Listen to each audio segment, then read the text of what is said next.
I'm going to start. I think that's good. Okay. I find myself today on 50 and Coping in a bit of a quandary, okay? Because Lee has been talking at me about breathing for some years now, as a way of coping. And as you know, the podcast is called 50 and Coping.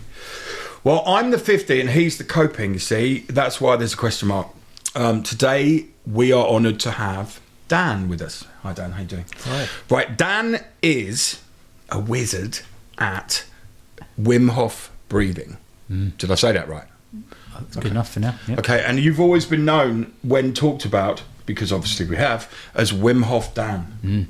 Is that an acceptable title? I guess it is. I mean, I would rather if wizard were before. Well, I'm going to from now on, I'm going to call you Wizard Dan. Wizard Dan. Yeah. Okay.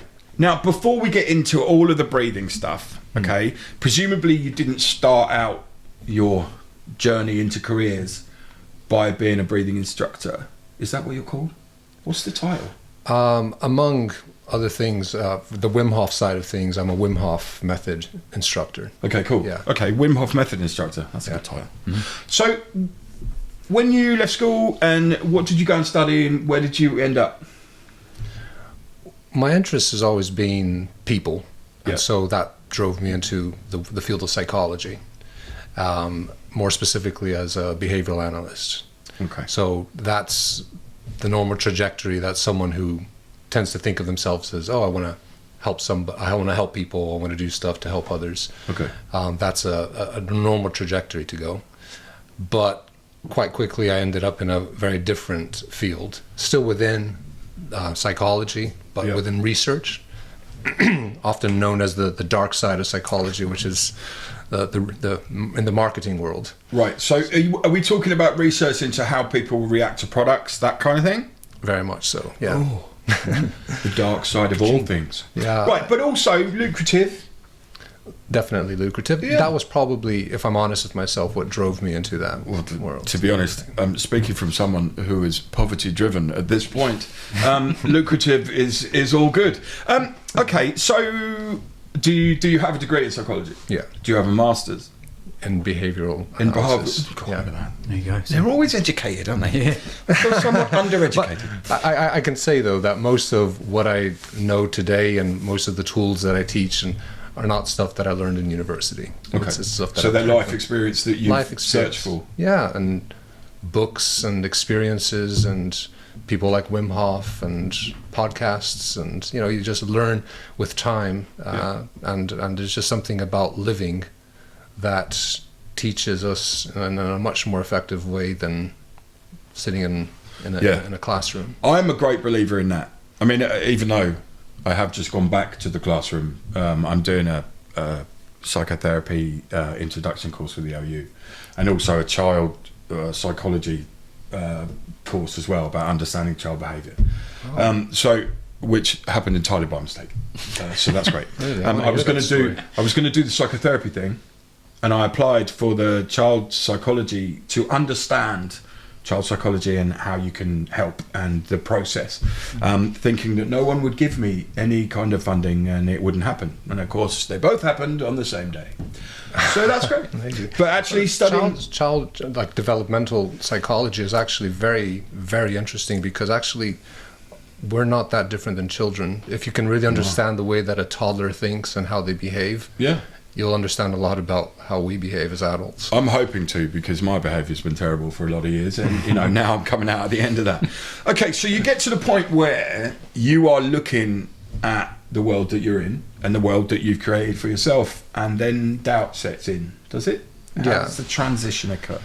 So it's hard to pinpoint the exact moment in which I kind of wake up and notice that I'm not really living the kind of life that I would like to. But I suppose what drove me into this field in the first place was the fact that I wanted to be able to make a difference in people's lives. That's really what was the driving force behind it. And as an idealistic young person, that's what I had in mind.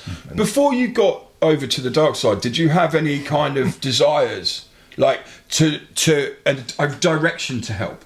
I mean, do you see what I mean? Was there a certain focal point for your want, or was it just a blanket to help people? That's such a good question, and probably it would have been very useful if I had something more specific. Right. I think I just didn't have, you go into studies thinking, I'll find out what I can do with this degree, and eventually something will come up. Yep. And as it turns out, it's a little bit too vague. And if you aim for nothing, you're almost sure to hit it. that's what happened with me. Fair point. I mean, I love it when people say I want to help people, because I have grown into that over the years. We're working with the wounded, and other charities, Ollie Foundation too, and I'm finding now at the age of 50 that helping people is actually floating my boat. Which, if you know anything about my past, is a bit odd. Very self-centered addict, the whole 9 yards. Musician, let's be a rock star. You can't get any more egotistical than that. But as I get older, what's driving me is my ability to with this podcast and talking to Lee and talking to you, is to let people know that it's okay, that if you're in trouble, right? And there are people who will help you.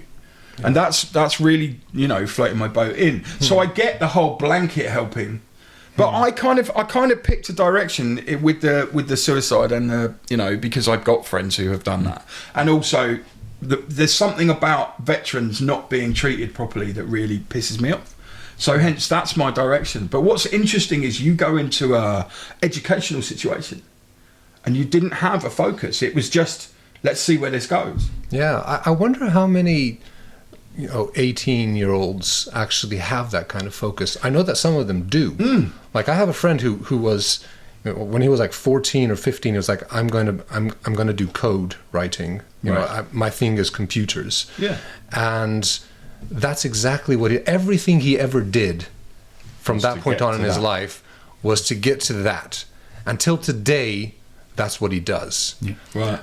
So part of me is a little bit like, what the hell? That's not normal. Having that kind of clarity for most of us, it kind of happens organically. And I certainly didn't have that focus. I just thought, I'm really interested in people.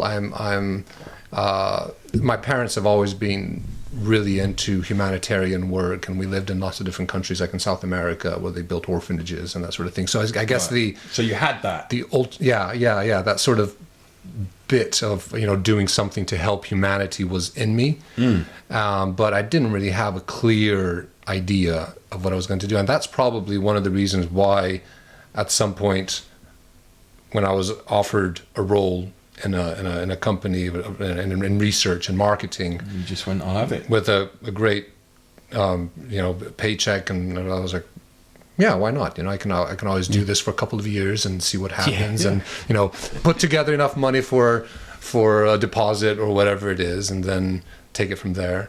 One of my favorite sayings from John Lennon is, "Life is what happens while you're busy making other plans." Yeah, that's so true.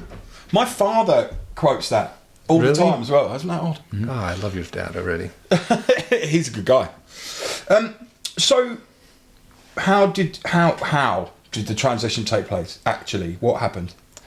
Often, what instigates change is pain and suffering of some sort, and that's exactly what happened with me. I went through a very difficult time in my life. So I built a family.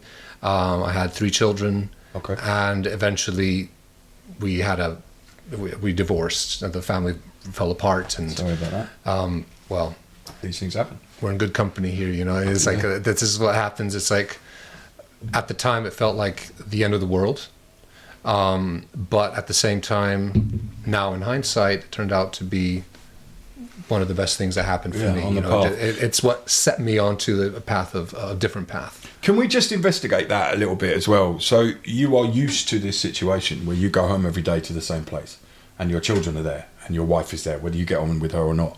But that is your daily norm, and society expects that to be your safe place. And then it changes, and there's trauma involved in that, right? Absolutely. There is trauma in, and even grief to some extent. You grieve for the relationship you had. Also, I've got a child, Samuel, who's 9. And I feel that if I wasn't involved in his life every day, that would be painful, tangibly painful for me. So I just wanted to say, anyone out there who is pushing at that, this man's gone through that, this man's gone through that, and they're both very successful in their fields simply because they found the right way to go. So that's good. That shows the way. So what happened? You had to change everything. Well, a lot happened quite gradually. I mean, as anyone who's gone through a divorce will know, when you look at it in hindsight, it was bound to happen. It's years in the making, and that's exactly what happened in my case. And there would have been a couple of, like, maybe 2 or 3 years in my life, which is just a bit of a blur. Yeah. It's very intense emotionally, and breakup and custody and courts and losing lots of money and all of that sort of stuff. Yeah. It's all a little bit of a haze. Very destabilizing emotionally. And one thing that I definitely took from all of that, it created a huge amount of empathy in me for people who experience that. Okay. And maybe that would have been part of what eventually made me change the direction that I was going in. Just kind of realizing what it's like to be in a pretty dark place. Yeah. And what it's like when you find a way out. And so when you now see someone who's in the middle of that dark place, it's refreshing to be able to be the person from the outset to say, listen, it's gonna get better. Yeah. Just keep going forward. Just keep putting one foot in front of the other. Focus on the here. Focus on the now. Do you know what? That's very pertinent for all situations where negativity is taken over. If you can find a way just to keep walking forwards, to keep every day waking up, getting up, functioning, you will get there. If you get lost in admire drugs and drink and all of that, 9 times out of 10, usually it doesn't take over fully because you actually understand your addiction, because you're not actually an addict. So you stop and, do all that. Or you're in my case where you are addictive by nature. So, drinking, drugs, all of that, but there is hope in all situations. Yeah, and I think it feels endless when you're in it, doesn't it? And you can't. The one good thing is that I have seen, and I've done it myself, and I'm not going to give any details, but you can see people who are struggling, and you kind of metaphorically reach out and you just say, look, like you just said, just keep moving forward. You will be all right, because they've got into this dark cave of negativity, of like, everything's against me, everything's wrong. And I know one guy who was completely and utterly destroyed by his divorce, and it has made him the most bitter and twisted human being there is. Right, to the point where he's alienated all of his friends because they just can't deal with it. And I used to be a friend of his, and you can't get near him because he's protecting himself. Because he was damaged by that relationship, and then the woman badmouthed him and all of that. And he was a good guy. But now his protection blanket is himself with this iron ring around himself. So, 9 times out of 10, hold on, you'll get there. Yep. And also reach out as well. If you are struggling, talk to someone. Yeah. Even if it's Samaritans, even if it's a stranger, don't just go up to people in the street. That's not where we're at. Okay, so actually, you know what? If I may interject, of course you may. There's actually a very interesting piece of research showing that speaking with an absolute stranger can have huge beneficial impact on one's mental health. Yeah, like actually, in some ways, even more than speaking with someone who because there's zero judgment. Yeah. That person's not going to hear you again. It's one of the reasons why people go and see therapy sometimes, because it's someone removed from the situation. They're not going to bump into them, the next day again at dinner. Do you think? Sorry, man, I've gone on a tangent. But do you think that once you get to know your therapist, then the healing kind of breaks down because there's a relationship, and then you start being guarded about what you say to that person? And I don't mean a relationship in any other way than them. You go, hey, how you doing? And they know all about you because you've told them. Do you think that changes the dynamic? That's an interesting question. I think it depends a lot on the therapist. Yeah. And how well the therapist can manage that, because it's not uncommon for the therapist and the patient or the client to develop a pretty close relationship in terms of, you're sharing things with each other. But a good therapist should be able to keep very clear boundaries there, so that the person can continue to benefit from the therapy. I think that's why a lot of therapists, people go to therapy expecting this kind human being that's all encompassing, but what they're actually getting is somebody who's masking to stop themselves and you from getting to the point where a relationship exists. Yeah. I know, that's it. Sorry, tangent. No, well, from my experience, there's a danger that you do develop a dependence on them. Yeah. And because of the way that the counselling relationship starts, the whole point is that they are bringing to that relationship a non-judgmental, caring, understanding view. So straight away they're your friend. Yeah. So you do feel like they're your friend, and it's very. Sometimes I had to be weaned off my therapist. She said, "Look, you don't need me anymore." When I think I might have said to you before, when my mum passed away, I went to see her, and she said, "So what's going on?" And for 45 minutes, I just spoke, and she said, "You haven't asked me anything. You're dealing with this yourself. You don't need me anymore." Yeah. But that's the true form of therapy, that you don't provide solutions. No, the person themselves talking to you provides their own solutions. That's exactly and you right. guide them to where they need to be, if needs be, but you didn't need any guiding because you've learnt enough. Yeah, so it's just getting to the point where they then remind you that actually you're coping all right now. So you don't need to come to me every time a relative dies or something bad happens. Yeah. You've got to the point where you've learnt the tools and now you're doing it. So That's a pretty impressive thing, though, to be told by a therapist that, hold on, look, you're okay. You can do this. Yeah. Because they have the power to validate you perfectly, because they know how broken you were when you walked in the room, or not, as the case may be. And then once you've done it, they will say, look, I can take your money all you want. Yeah, it's exactly what she said. Yeah. I mean, if you would just want to pay me every week and say that you come, that's fine. But, it's interesting. Yeah, but going back to the talking thing, that is, it's anyone who you talk to, if you are able to express what's in here and put it into words, and writing has a similar effect, it's going to bring such huge relief, because while it's up here bouncing around, it seems like too much. Yeah. Once you start talking about it and you actually formulate it into words, it forces you to think about it, and you discern what is an imagination, what you're kind of just making up in your own mind versus what is the actual reality. You kind of separate the two, and it usually makes the whole problem seem a little bit smaller after you've talked about it. What have I said since the beginning of this podcast? You tell me, Tim. Vocalization of all problems on the outside. Absolutely. Whether you're talking to God, whether you're talking to somebody, whether you're talking to the world, when you stop ruminating and you push those things out of the front of your face, right, that gives you a chance to hear yourself say the reality of it. And as we all know, hindsight is 20/20, and then you can stand away from what you've been feeling and look at it. Because at 3 a.m, when you're having a nervous breakdown about all of your problems, you cannot come out of that, naturally. You're not going to suddenly find an answer. But yeah, so that's, I've just been validated, I feel. Good man. Makes a change.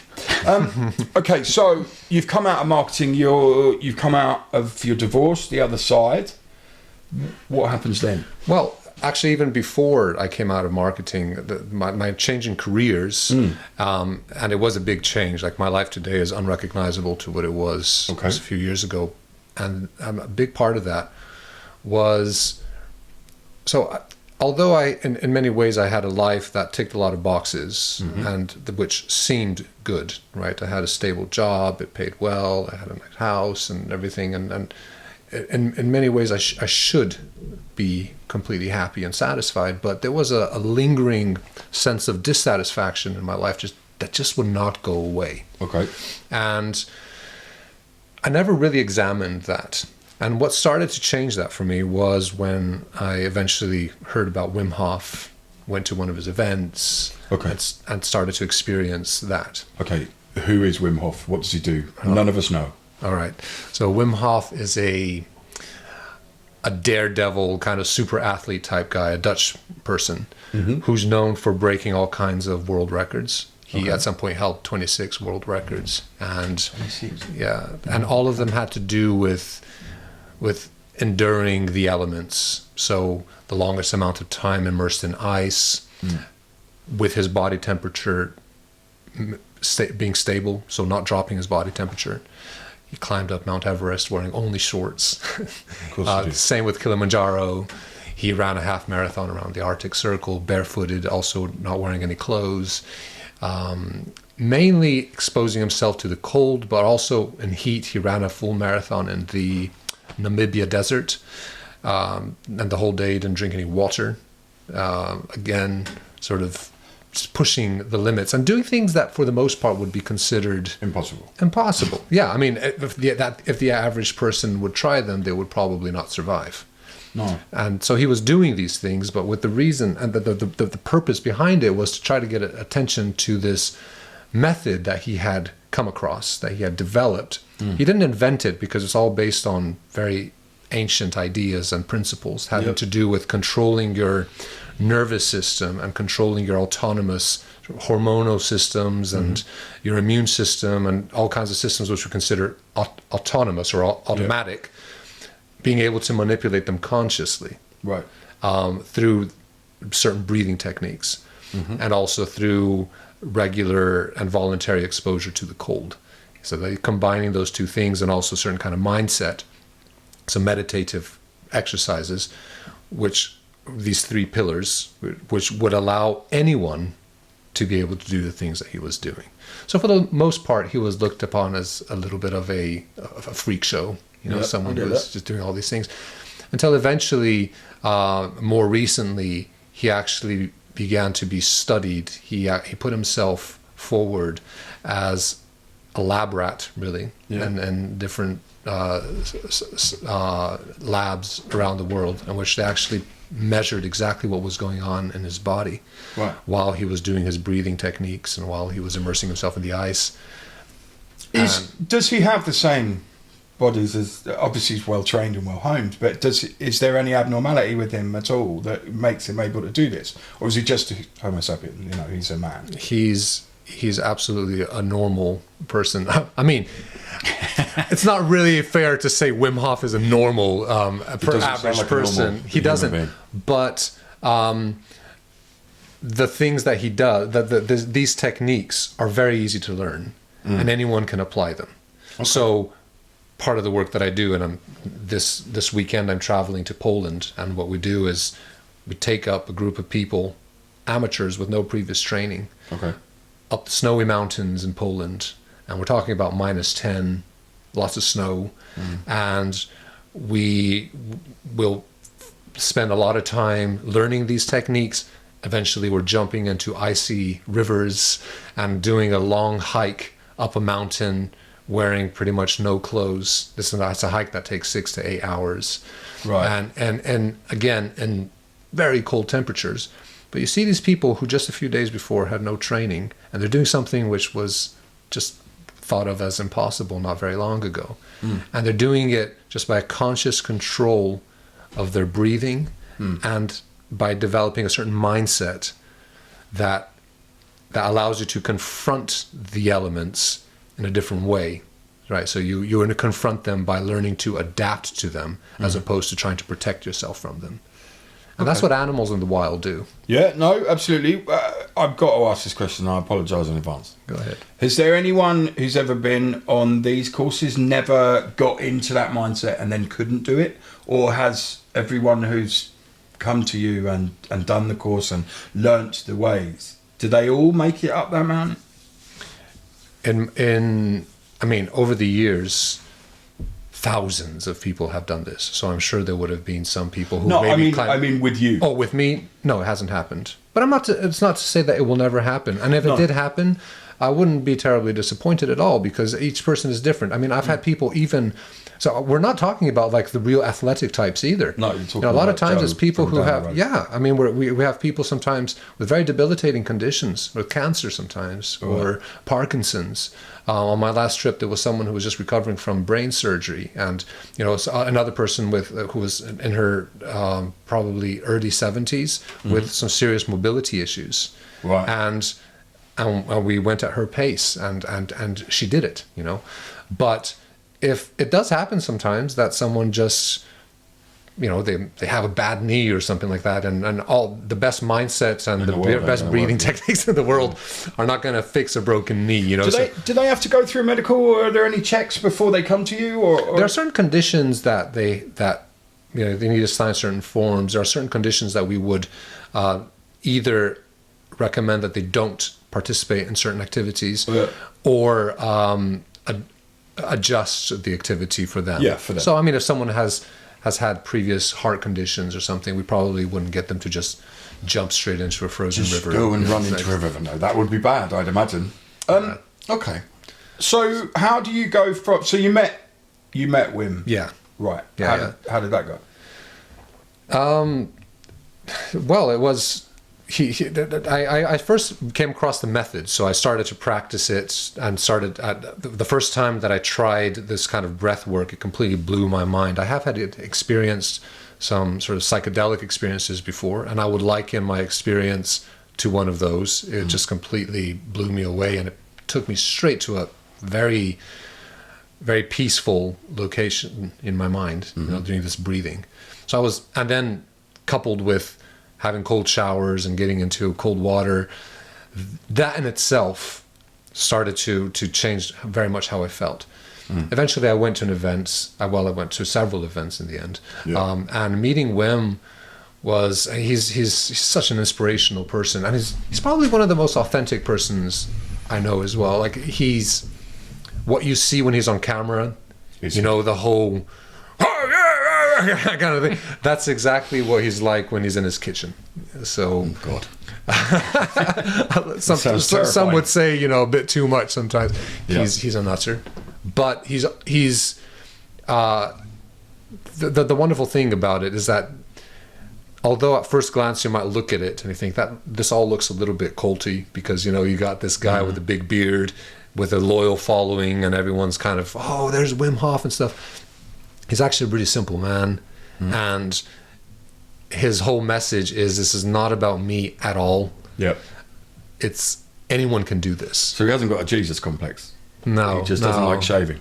He doesn't like I can relate to that. He does wear sandals, to be fair. Oh, does he? Yeah. With socks or not? No, of course not. No. Well, that's all right. He's also barefooted a lot of the time. Oh, God. I struggle sometimes when you hear about these things and how these people are influenced. I don't think cult necessarily comes into my mind. But I do think sometimes, what's the end result for that person? And, if... For what person? Well, for Wim himself, Right. I mean, okay, look, I can do this, I can help you. How do you switch that on? What started? Was he an Olympic athlete? Was he a full-on athlete? How did he get from there to Jesus lookalike? Sorry, I couldn't think of anything else. Do you know what I'm saying? Yeah. How do you become, from being a guy who is amazing, how do you then want to impart that to others? What makes you want to do that? He has a fascinating story. I would highly recommend people look him up. There are some videos about it, documentaries online. Yeah. He has a book which is fascinating as well. But like we were saying before, actually, so first of all, he always had an interest in cold. From a very young age, he said that he always felt attracted to being in the cold. He liked the snow, and he liked to kind of get into cold water and that sort of thing. But really the turning point in his life was once again a tragedy. Right. And it was a nasty tragedy as well, because he was living in Spain, I believe, at the time. He had 4 children, and his wife suffered from mental health issues. She was bipolar, and she, one day, they lived on the 9th floor, kissed their children, gave them all a cuddle, and then jumped out the window and killed herself. And holy shit! That was a very dark time for him, yeah, to be left alone with 4 kids and all of that. Yeah. And his salvation, he said, the only moment that he found any kind of peace was when he was immersed in freezing water, and he would just stay there for as long as he could, just immersed, even head under, in the water. And that's the only place where you could find some quietness and stillness in his mind. The noise but there's also some real physical stuff happening when you get into the ice, which changes the way you feel. I mean, your adrenaline increases by like 500%. Your dopamine production increases by around 250%. So dopamine it's something that of all of our chemicals and hormones, that's probably the singular most determining factor when it comes to someone feeling motivated and energized, as opposed to feeling like they just don't want to get up in the morning and life is not worth living. The main factor between those two is the amount of dopamine that someone has in their system. And cold water increases that by 250%, and it stays up there for several hours. So, of course, that's going to have an impact on how you feel. It's undeniable. And I guess eventually he started teaching this to other people, and little by little that snowballed into what it is now. But so, like, I don't think he ever designed it like that. It just kind of happened. So that's where a lot of these things just happen, and then you end up in the middle of it, and you think, oh, hold on a minute, this is doing people good. I mean, Laura Drain, who's our show psychotherapist.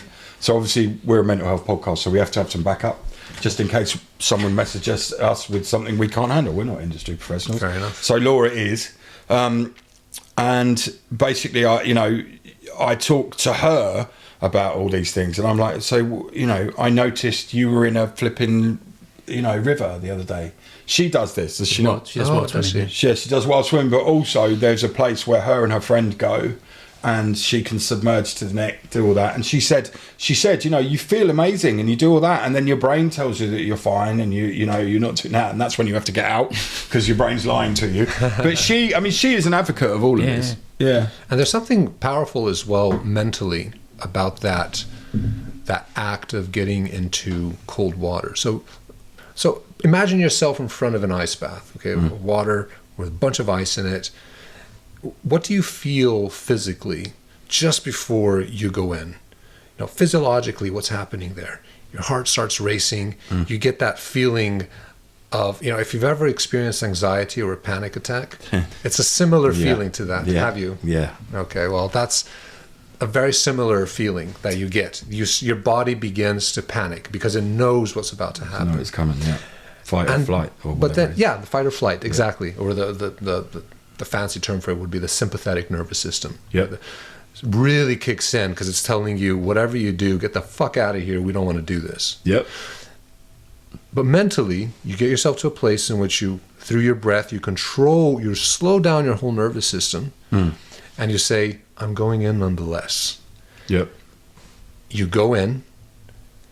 The first 30, 40 seconds are intense. You really focus on that. Eventually, you start to, your body adjusts to it. And before you know it, you realize that you're completely calm in this hostile environment from a physiological point of view. So if you can actually get yourself to be calm in that place, well, you can pretty much find that same place of peace anywhere, in any kind of circumstance. And so it's an exercise that you use. So if throughout the day you start to feel that heart racing, that anxiety, I've experienced panic attacks before. And you start to feel that coming up. If you've practiced something like an ice bath, you just bring your mind exactly to that same place. Stop, start to breathe. Say, I know that I have the power within me to calm my whole nervous system down. I don't have to let this drive me. So I have some control over this, and that can change everything. It's very empowering. Yeah, that's great. I mean, I'm medicated for anxiety, so I'm on sertraline and all that. But so, I mean, the way I'm reading this, obviously, is that because you have been through that anxiety of getting into that pool and lived through it, as it were, and found a calm, you can just transpose those feelings to everyday life. So a panic attack arises, and you can do that. I've only ever had one panic attack, and I really thought I was going to die. And the amount of drugs I'd taken, I imagine, that might well have been a factor. But do you know? I hate myself for this. This resonates with me. I apologise But now I'm almost buying into it, because obviously I have been in a tangible anxiety situation.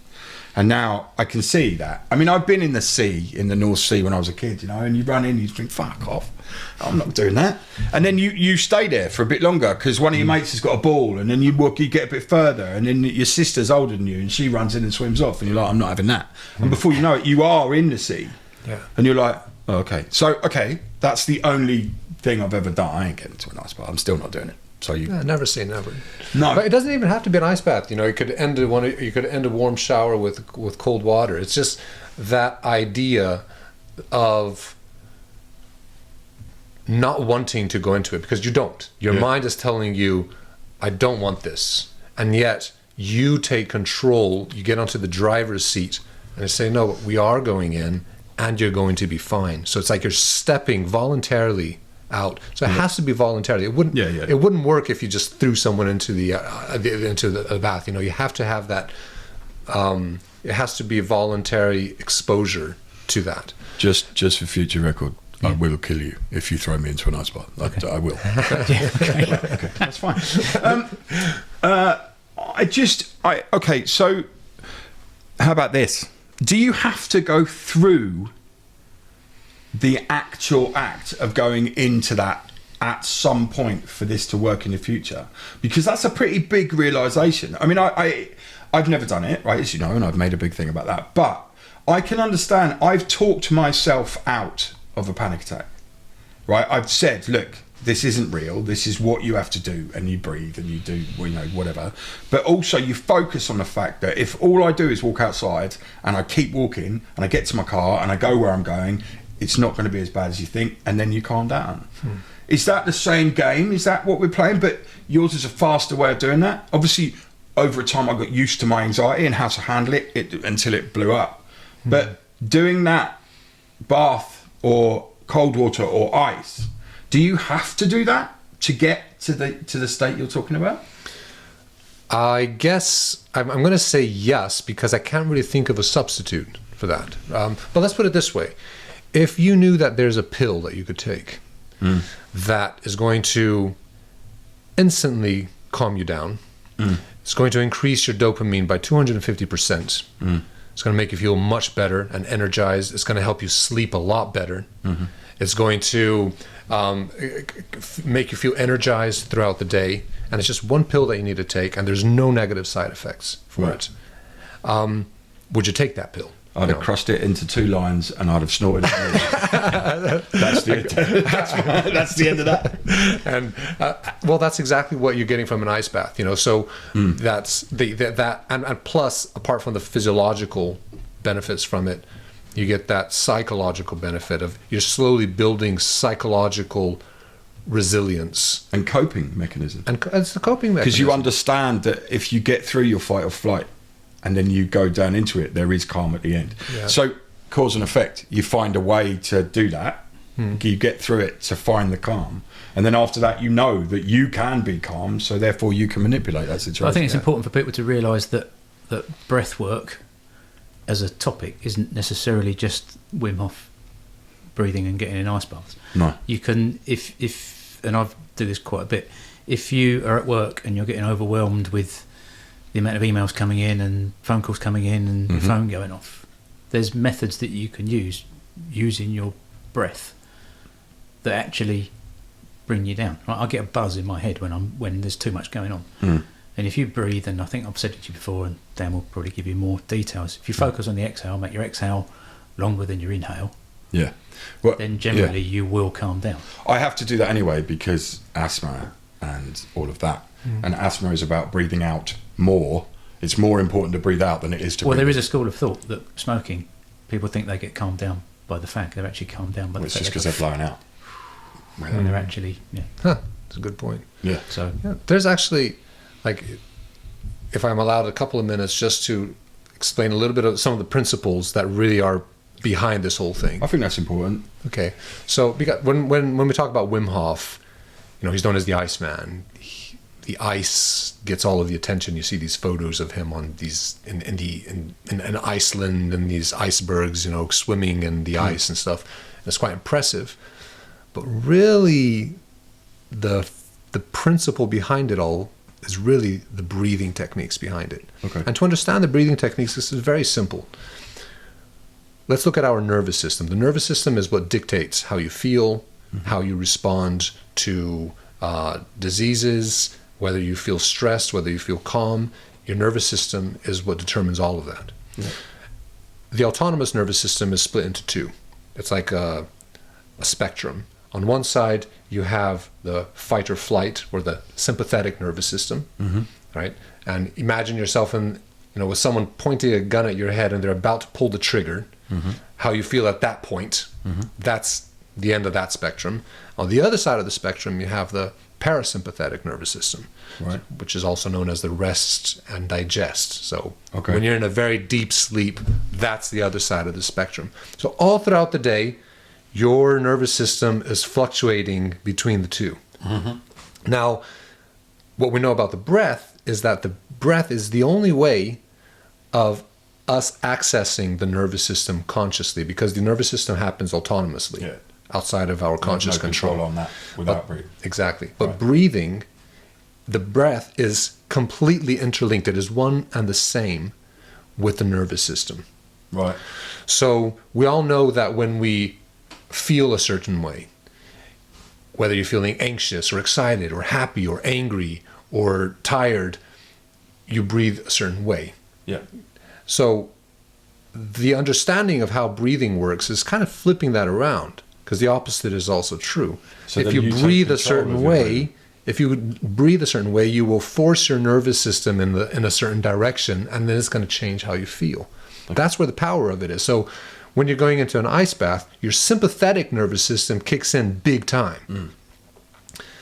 And so with the breathing, you steer the nervous system towards the parasympathetic side of the nervous system, and it starts to calm down. So that's why you see these pictures of people in an ice bath and they're just completely calm. Their heart rate and everything slows right down. They're calmer than they were when they were sitting on the couch in the living room watching telly. So that's because the breathing took them in that direction. Cool. So the next thing to know is when you look at those, how does the breath connect with the nervous system? It's very simple. The sympathetic nervous system, the fight or flight, is linked to the inhale. Yep. Okay, so think about if you're walking down an alley and then suddenly someone just jumps out from behind a bin or whatever. What's the first thing that you do? Yeah, big intake of breath. Yeah. Right, exactly. So that's basically your nervous system saying, get ready, because whatever this is, either we're going to have to run from it or we're going to have to fight it. Either way, we're going to need a high amount of energy. And so your whole metabolism in a split second, the way that you metabolize energy and glucose and everything changes. Adrenaline kicks in because you're ready for action. And that is all triggered with the inhale. Right. And now the opposite is true. The parasympathetic nervous system is completely linked to the exhale. So what do you do after a big long day and finally you get back home to relax and you sit on your couch? What happens to your breath? Sigh, That's a signal to your nervous system. We're safe now. Yeah. You can start to calm down. And so just by understanding that, you can already start to implement some simple ideas here. Yeah. Your heart rate, is it picking up? Do you feel yourself getting worked up? That's your sympathetic nervous system that's probably hyperactive right now. So work on your breathing out. Focus on your exhales. Yeah. And if you're ever around someone, if they're having an anxiety or a panic attack, a lot of people, in the most helpful way, they say, breathe, big right? breaths, And breathe out. Exactly. That's and when we say breathe, most people think breathe in, but they're not. That's actually not helping. No. What we should say is breathe less and exhale and focus on extending your exhales. That's what I tell people when I'm bringing them into an ice bath. Right. Your breath wants to do, because that's the sympathetic, and they said, look, it's going to take a few seconds, but start to exhale. As soon as they can start to do a 6-7 second exhale, everything calms down, even in an ice bath. Okay. And you can implement that anytime, anywhere. That's powerful. Yes, it is powerful. I mean, I can see that. I can see how that would work. Stop being smug. Right. Okay, I am well aware as well that we are right over time. Okay. Oh, are we already? Yeah. You did say it was going to go by. It does quickly. go by really quick. Yeah. I'd like to ask you something. So once we finish the show, will you do a breathing exercise for the people out there, like that we can put up separately, just so you can show what's going on? Does that work for you? I could. Okay. Perhaps one thing that I could do is I have a recorded full-on sort of breathing exercise that I could upload, and maybe you can put a link there so that your listeners can Let's do that. Can download it. Let's do this that. Is a full-on breathing exercise, which is Cool. it's like a 15-minute thing, so Right. it's pretty full-on. But That's I can do perfect. something shorter as well. Well, look, that's perfect. Look, the sad thing about all of these podcasts is we get into it and then we have to stop, which is a bit of a nightmare because he's told me that it was 40 minutes ago, quite a while ago. Oh, really? So look, thank you for coming and changing my mind about certain things and also enlightening me on what goes on, because the more I know and learn from this podcast, the more interesting it is for me. And outside there in Cameraland, you know, the people watching this, if I'm more interested, I imagine there are people who are more interested too. You know, if we can just help, you know, a couple of people to realise that just by breathing out and calming yourself, I mean, it is that, you know, on obviously a step back level from what you do, but, you know, it is just that focus on the breath out that can calm things down, which actually is very useful to know. Yeah. Yeah. I'm really sorry, but we have to end. Now, look, in the doobly-doo underneath, we will put a link to Dan's workshop, and he will show you a breathing exercise. I think it's important to realise, as always, that we've justified the fact that vocalization of problems is necessary, and it doesn't have to be to anybody else. It can be to God, it can be to whatever you want it to be, or even your dog. I talk to Lily quite often, mostly because she's madder than I am. Thank you so much for watching this thing. If you do care what we're drinking Madhouse coffee, right, which is a horrible, shameless plug for my own coffee brand. Buy it now. I mean, it's out. Madhousecoffee.uk. Talk to you soon.